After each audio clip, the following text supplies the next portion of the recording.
Well, Adrian, it's been a pleasure. I'm Francisco from Radio Sonar. How are you? I'm very well today, thank you. It's a little rainy here where I am, but I don't mind. I'm Okay, inside. I'll be working in my studio later after this. But nice to talk to you, Sonaro. Sonar. Okay. Well, Sonara. Adrian, Okay, I've got it now. Thank you. Sonar, Radio Sonar. But no Radio worries. Sonara. I like it. Sounds good. I like Well, it. Adrian, well, Adrian, as you know, considering the call behind the entire legacy, besides your entire history, the entire legacy behind the King Crimson universe, this upcoming Beat It tour, it's hard to define. It's like an expected gift for a lot of us, for a lot of fans, the diehard fan base of your career and the band in general. What are your thoughts about that? Did you imagine that you will be playing these songs again? Again? Well, that was my idea to play the songs again. Um, I knew that in order to do it, I would have to have the right people, not only the players themselves, but even the right people around us, the crew, the management, the production, the lighting, all those things. So it took a while to put all that together, but it's because I definitely wanted to bring this music back one more time. And I can't say it just couldn't have gone better. It Here's the thing I didn't imagine. I did not imagine that it would explode like it has. The reception and the outpouring of love and affection for the music and the band has just been so exceptional. It has made all of us so very happy. And so now, what we want to do most is take it to as many places in the world as we can. And I can't wait to come here to Chile and play for you guys again. It's going to be wonderful. And the South American Crow in general are very passionate. Any fun memory from this part of the world, Adrian? I mean, cities, culture, food, obviously, audience, music, reference. Well, all of that. It's also unusually different for me. I produced a band back in the 90s called Caifanes from Mexico City. Yeah. And in order to produce them, I came down and spent some time in South America and tried to learn some of the cultural differences and met all the people, listened to different kinds of music, of course, ate a lot of food, had a lot of fun. And so I feel like I have a great appreciation for what the South American audiences are. And you're right. I think they're the most passionate people I ever play for, and I've said that all through my life. Wow, when you go to South America, they love the music more than anyone else, and they get excited more than anyone else. So I'm really happy to return. It's been a long time since obviously COVID shut everything down, and it took me 5 years to realize this group, to make it happen and finally put it into motion. And now it's working. It's working so well. It's better than I could have ever expected. Besides that, is there any classical or any South American act that you just mentioned your collaboration, huge collaboration with K-Fan is one of the biggest rock acts in the history of Mexico. It's any Latin artist that caught your attention recently? I can't listen to a lot to other music. I have so much going on. I'm so busy creating my own music. I hate to say that, but it is true. Uh, like even today, I'm in the studio working on my own music again. So I really don't have time to listen to other musics, but I'm sure there are wonderful artists there. I know, I know that's true. I've heard things over the years, but as I say, that's not what I mostly have time for. Adrian, I've noticed that Danny is the only beat member that hasn't been in South America. He's gonna play in a few weeks before week two. What was it like to arrange the agenda of four workaholics musicians as you guys? Well, it's the one difficulty about having this band is that everyone has so much else on their plate. So we only have certain periods of time, short periods of time, maybe a month or two or three at the tops, to to get together and do everything. So it means we have to be very, very careful. and very strategic with what we can do with that time. Right now, we are trying to go around the world with Beat. And so it's very specific what we're trying to do. We want to play for as many people as we can. Do you have any personal history with Steve or Danny before Beat, of course? I was I had wondering that. only met Steve once or twice briefly. Danny, I've known for a very long time. I've been friends with him and his family and his wife for many years. Danny and Les Claypool played on two of my records, side one and side three. So we've actually recorded together and played together. But the thing I knew about Danny more than anything was his love for these three records.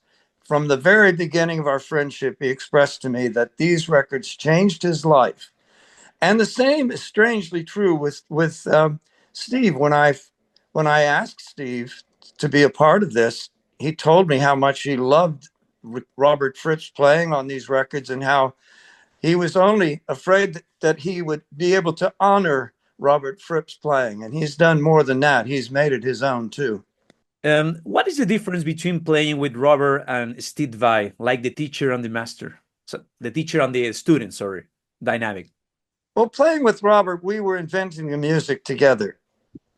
I was, writing it, the songs, the melodies, the lyrics, and working out the guitar parts with him. So it was a different kind of relationship. We were, in a sense, partners, writing partners, guitar partners. And I was the front man of the band. So he gave me a lot of latitude, let me do things my way a lot. Now, with Steve, it's really Steve and I just trying to do the same thing and do it faithfully to the records, but do it in our own way. And I think Steve has done a fabulous job. He's taken Robert's parts and done them honorably and done them so they still are the essentials of what's in the pieces, but he's added his own thing to it and it works beautifully. I think this band has, being an all-American band maybe is a difference. It has a little bit more of a swing to it.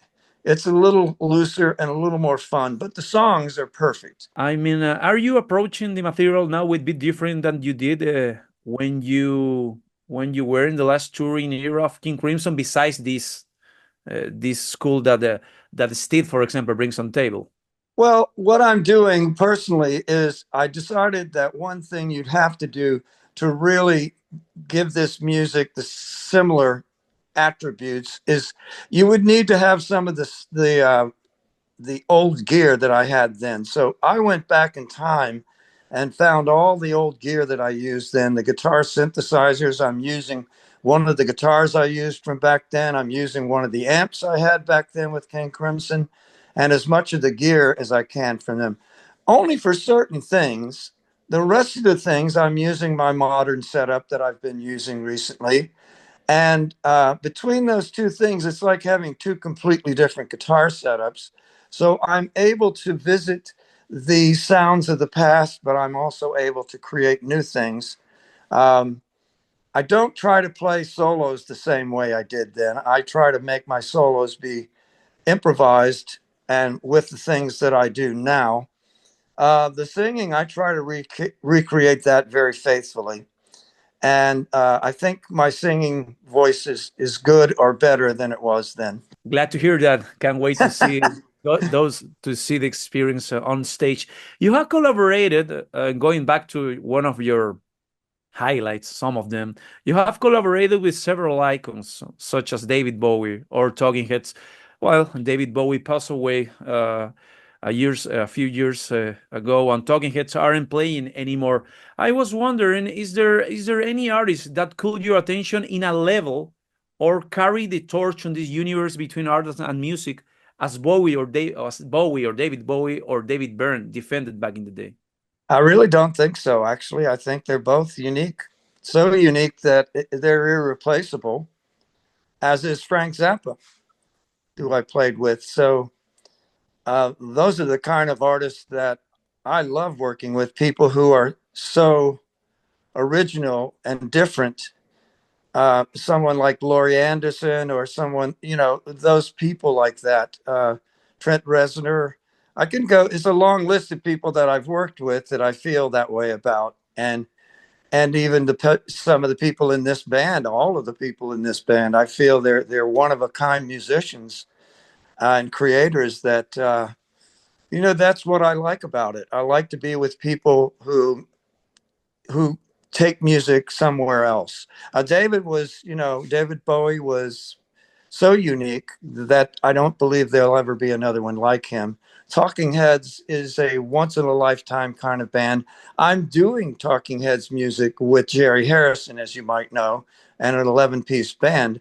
And I think we're doing a great job of it. It's the music, it's the spirit of the music, and it's wonderful. But David Byrne is not there. So that just is, something that you have to accept. Adrian, what was the last rock band or concert that blew your mind? Which one? My first concert in 1965 was the Beatles at Crosley Field baseball field in Cincinnati, Ohio. I was 16 years old, and along with 22,000 people, other screaming fans, I watched the Beatles play. It didn't sound great.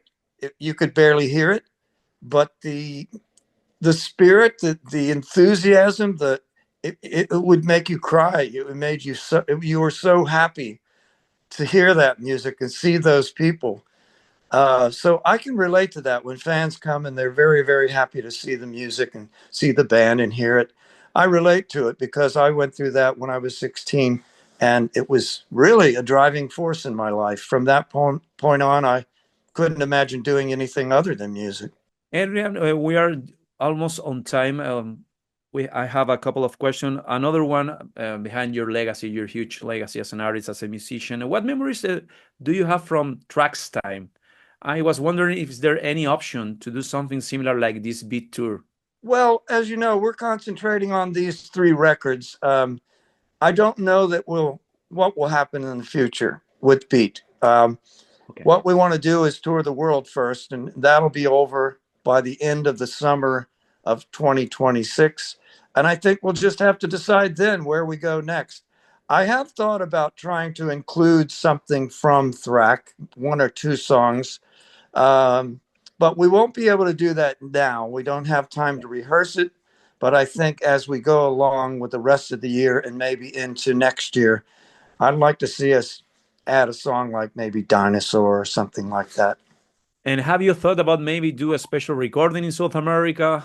We probably will be recording. I think right now we try to record everything. We are working on a live record from the tour we did, 64 shows. It won't be available until I believe August or September. But we're already looking at that and looking at some of the performances. I'm working with them on it. You just mentioned the Beatles like a landmark moment in your life. The last question, if you could choose 3 formative albums that marks you as a musician, which ones will be? I would say Revolver by the Beatles would be one of the biggest. That's the biggest for me. Beyond that, I don't know. I was a big King Crimson fan before I was in the band. So maybe let's say In the Court of the Crimson King. That's a wonderful record too. Okay, Adrian, it's been a pleasure. We definitely see you at your upcoming gig in Santiago. Thank you. Thank you, Pancho.